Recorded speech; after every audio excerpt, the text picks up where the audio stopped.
বর্তমানে বাংলাদেশের দেশে বিদেশে মোট ঋণ 18,35,000 কোটি টাকা। এর মধ্যে গেল 15 বছরে আওয়ামী লীগের শাসনামলে ঋণ নেওয়া হয়েছে 15.5 লাখ কোটি টাকা।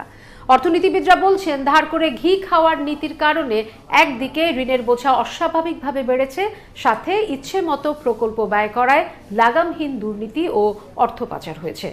ঋণ পরিস্থিতি খতিয়ে দেখতে অন্তর্বর্তীকালীন সরকারের দ্রুত উদ্যোগ নেওয়ার তাগিদও দেন তারা।